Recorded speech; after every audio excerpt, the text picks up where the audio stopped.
All right.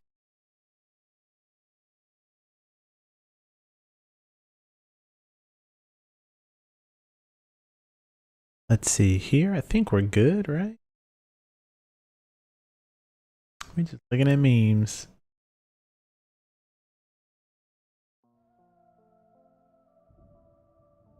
There we go. Put on something in the background.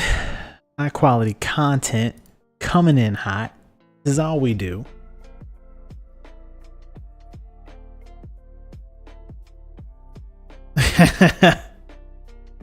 Yeah. I mean, it's kind of funny seeing everybody talk about the Barnaby stuff. Because it's so much of, I mean, basically this, like, you know, we all play a game where we go around killing people and stuff like that, but somebody tricking an NPC is like, oh, he has a cute name, so. And I said this in one of my posts too, but yeah, my fiance, I told her about it, and she immediately was like, you know, like, okay, yeah, sure. Oh, yeah. So some people were talking to some dragon or whatever, and then I explained how they tricked it and abandoned it, and he just started tearing up, and I was like, wow. Told you something for about 30 seconds, and then it's just immediate reaction, immediate. Funny. It gets people. But I mean, you know, the whole Barnaby thing, I think it.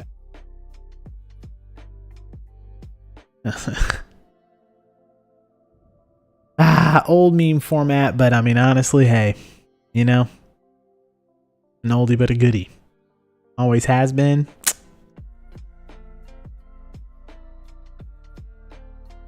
Players fixing.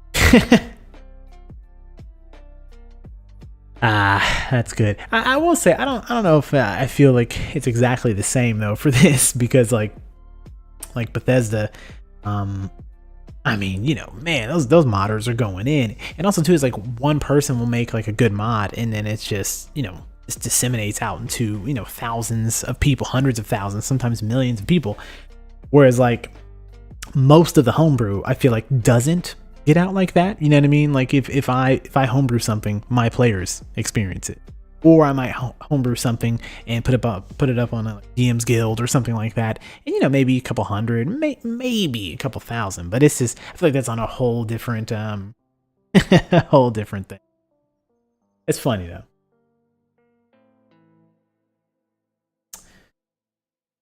Oh yeah. Yeah, I remember. Yeah, this is like a continuation of that post from the other day. It was actually pretty funny.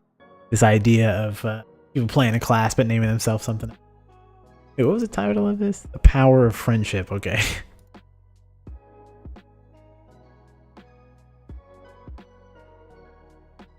Wow. No. We're here for the yucks. Okay. Power of Friendship. No. Here for the yucks.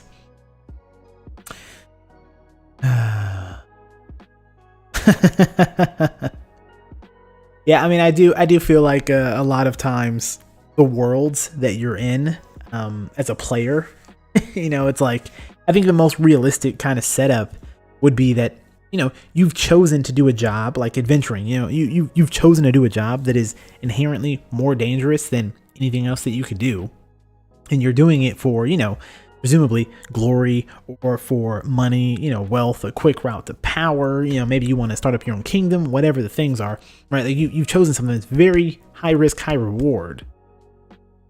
But it's also funny that like the way you might get into that, the opportunity that you might, you know, exploit would be something like this, where it's like, oh yeah, you know, I was just doing a thing and then boom, you know, some people decided to get wild. Yeah, that's a good one. It's a good one because it's actually like, I don't know, it just makes me think about how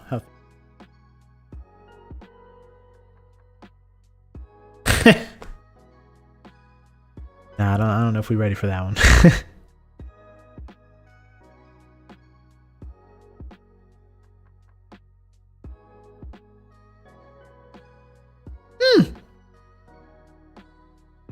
You know, I mean, hey, you know, I can kind of get behind this. I can kind of get behind. But I don't know. I mean, I also don't feel like it's you know, a lot of players' faults or something like that when they can't show up. You know, I mean, okay, life happens, especially as you get older. You know what I mean? Some people just can't make things, and yeah. This one right here. You know, I realized, I think something, not in the last campaign, but the campaign I did before that, something sort of just broke in me, where I was like, you know, like giving the players an opportunity to negotiate all the time. It's something that I don't know how many players actually find fun, especially everybody else at the table. I don't know how much they enjoy sitting there doing that. But it's an interesting thing that kind of presents itself as something that's supposed to happen almost in most games, even if you don't intend for that. But when you say, here's this NPC that you can talk to and they offer something at a certain price, right? It kind of lends itself to being like, oh, well, hey, maybe I just offer something back that's less, you know? Like, so I'm going to go ahead and start negotiating, which is funny to me. That's really, it's just funny that that's how that tends to work. But I started really being like, you know, no, I'm just going to say, this is how much these things cost, you know? I've seen that people still sometimes want to negotiate a cheaper price, right? And that's why I think this meme is kind of attacking this idea that if you have to pay the price for a potion, that it's like, what? But I just started making it a high charisma check, basically. Like, you know, we don't have to role play the scene because there's not most likely going to be anything interesting there for us. So, okay, yeah, what do you offer? And if it's something that's blatantly too low, you know, like, hey, they wouldn't make any profit, then no. Or something where I'm like, hey, you know, they don't have any shortage of people buying up healing potions. You know, if you don't buy it for this price, somebody else will come by and pay double maybe, you know? So if it's just a standard situation, then I'm just like, hey, give me a high, you know, DC 20, DC 25 check, and maybe they'll offer you, you know, yeah, half off or, you know, something. Oh, the bad one. We don't want to break people. I mean, you know, it's fun to break people every now and then. A lot, but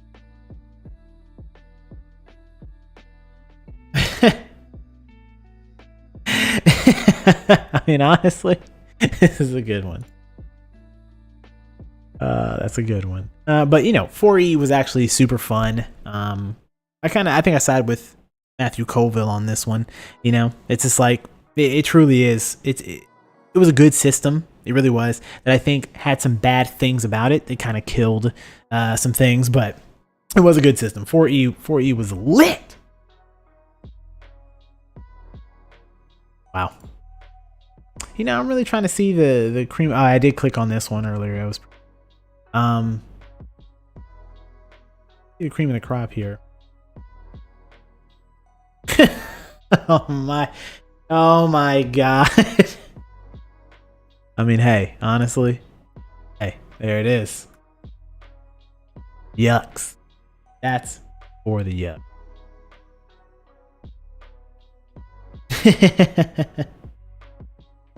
I do think, actually, this one right here, this is interesting to me because, you know, there are so many things that where, like, something can be such a bad, it can be seen as bad by the entire community, but all of a sudden when it comes up in a certain situation, then boom, it's way more useful. You know what I mean? So there might be something that's like allows you to know the direction, you know, that you're heading, and you're like, well, that I never care about that, right?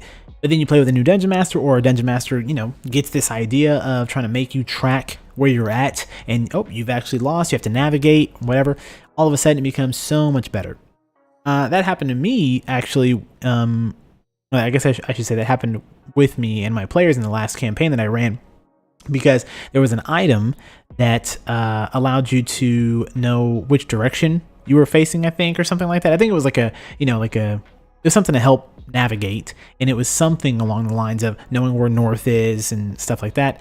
And I had a player that had the ability to like navigate a little bit better, and that wasn't anything special or crazy. I think that they could do like add their proficiency bonus to vehicles or something like that. And then I was like, well, you guys are out here, you know, on the ocean or whatever. You don't know where you're at exactly. And then they were like, wait a minute, we have this one magic item. Boom. You know, something that I just thought, hey, here's this something that might be kind of helpful every now and then. But with that player, they had a map and they had this magic item that let them know where north was, and then they also had this proficiency bonus for the vehicle stuff.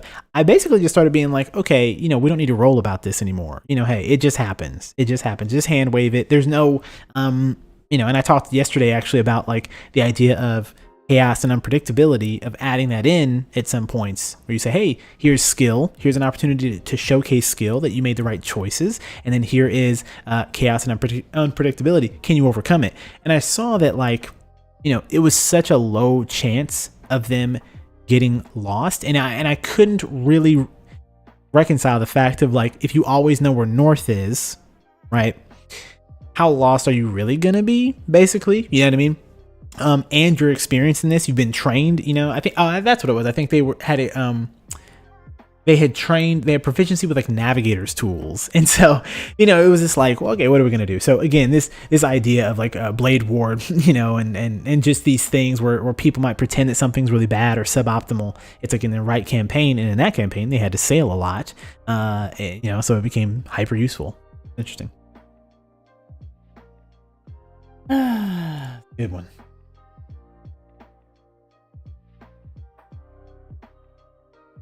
Oh my god. Oh, okay.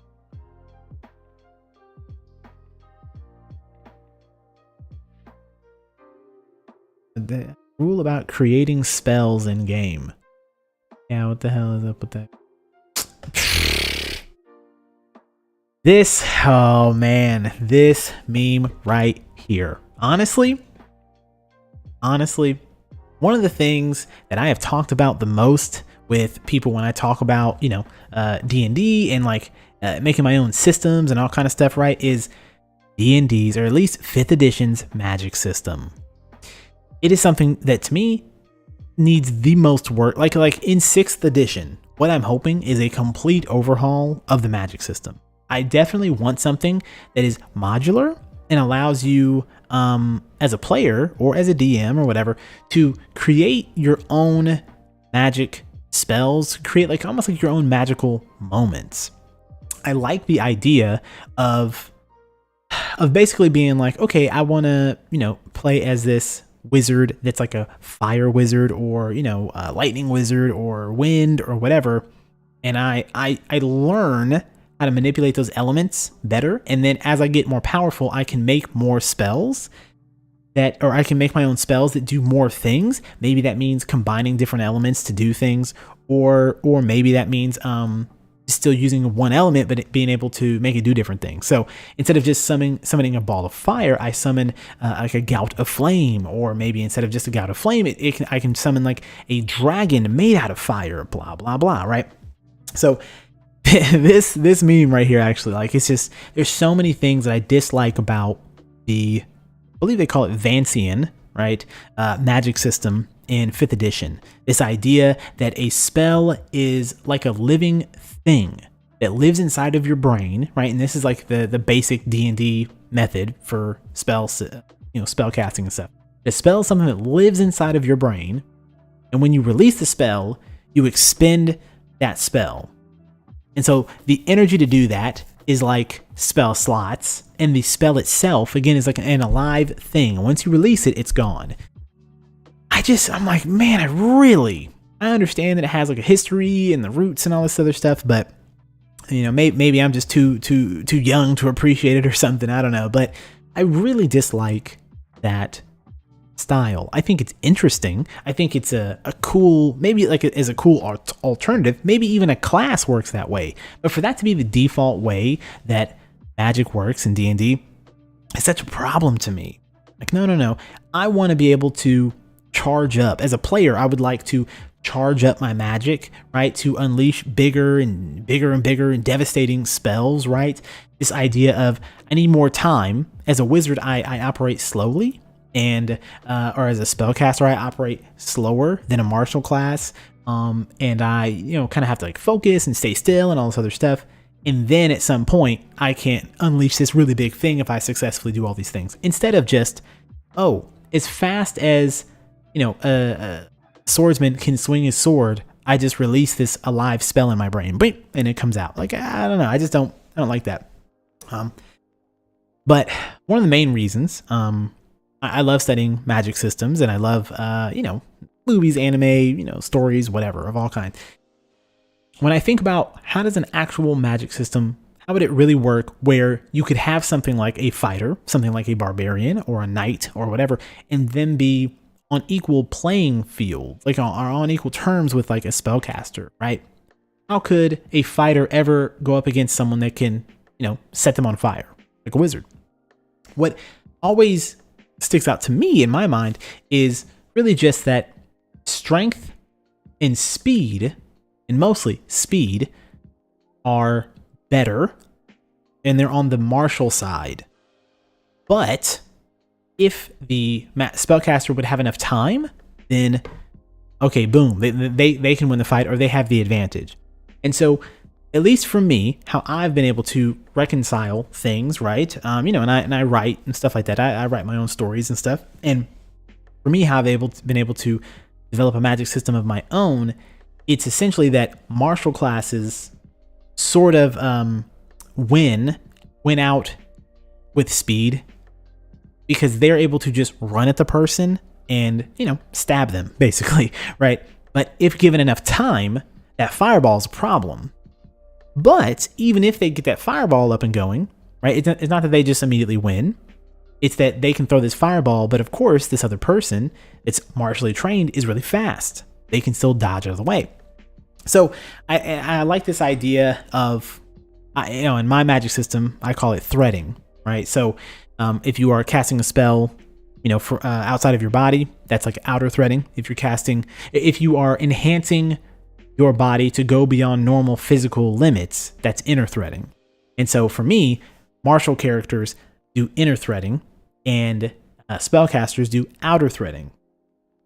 And again, in my magic system, at least when I'm like telling stories, not for D&D, but when I'm telling stories, the outer threading takes longer and is, requires focus. So moving around and trying to cast a spell doesn't really work. You can do it, but it gets exponentially harder the more you move, basically. And the more like higher up of like, spell, like I guess you could say levels, right? The more powerful magic that you're trying to cast. So again, this meme is just really, and I'm going on about magic systems, but this meme really just, gets me because of how I feel about all that stuff. So I like this idea though of that, martial characters are sort of like, manipulating their bodies with magic on the inside. And so that's why they're able to take a blast of magic, because they kind of have like a natural defensive, ward around them, right? In other words, they're less squishy than like a wizard would be, right?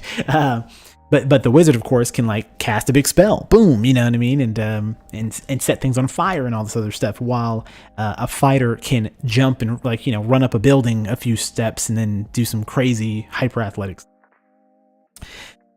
Man, okay, all right. Let's just look at like, I don't know, one more.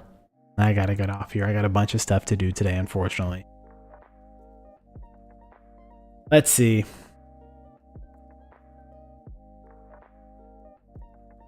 Wow. Okay. All right. That wasn't a good one. That wasn't we needed a banger.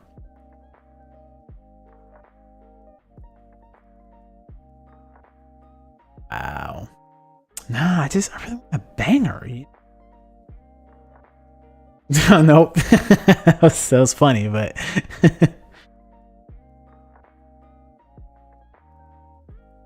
you know what? I will say this is actually a really good one. Jujutsu Kaisen. If you haven't seen Jujutsu Kaisen, man, there's a moment where the main character has sort of like a patron relationship sort of with this guy, but he doesn't like him. And he tries to tell him off and doesn't listen to him. And then he's like, okay, fine. And he takes away his power and like, terrible time. He doesn't help him at a critical time. And like, there's even a moment where like, there's a character that dies and he's like, help him. And he's like, no, I'm not going to. And he laughs at him because he's like, forget you, man. I love it. So actually, I'll say that's a good one to go out on. I know this was such high effort, quality content, but fortunately, extremely busy today. Still have a lot more to do before the end of the day. So yeah, just wanted to do something. Figured I'd get on here, take a little break, a little 20-minute looking at some memes, we'll be back tomorrow doing it big. I actually got to run a game tomorrow morning. After that, I'll probably make my content for tomorrow. So